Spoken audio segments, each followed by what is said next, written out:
Genesis chapter 1. In the beginning, God created the heavens and the earth. Now the earth was formless and empty. Darkness was over the surface of the deep, and the Spirit of God was hovering over the waters. And God said, "Let there be light." And there was light. God saw that the light was good, and he separated the light from the darkness. God called the light day, and the darkness he called night. And there was evening, and there was morning, the first day. And God said, "Let there be an expanse between the waters to separate water from water." So God made the expanse, and separated the water under the expanse from the water above it. And it was so.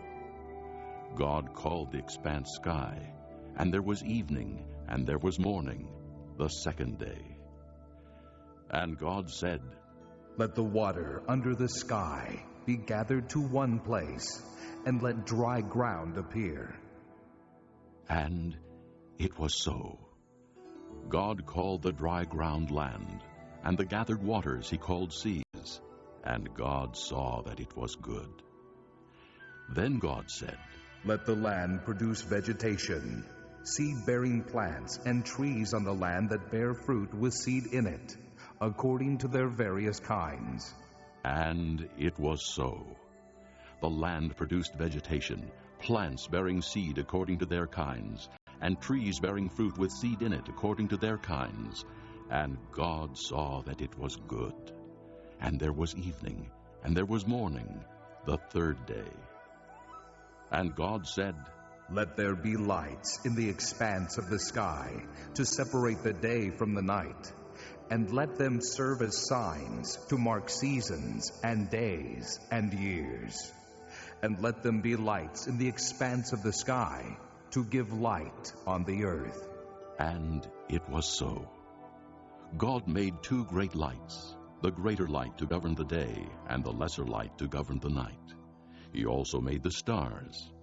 God set them in the expanse of the sky to give light on the earth, to govern the day and the night, and to separate light from darkness.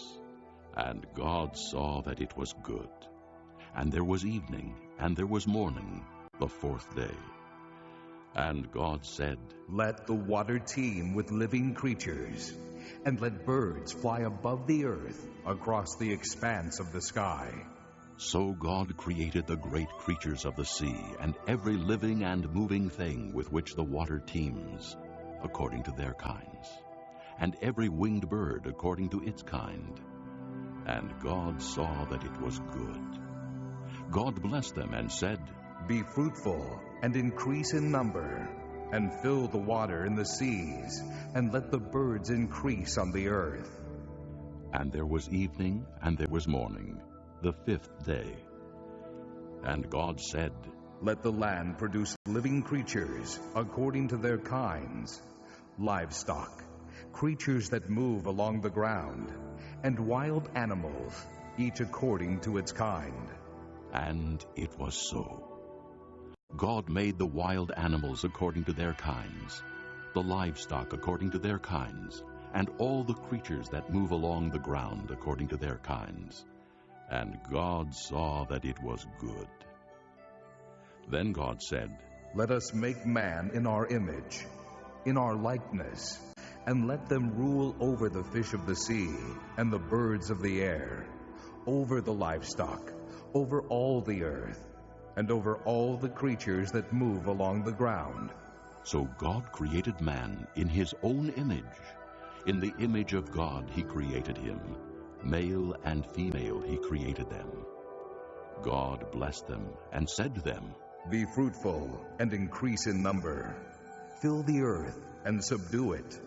Rule over the fish of the sea and the birds of the air, and over every living creature that moves on the ground."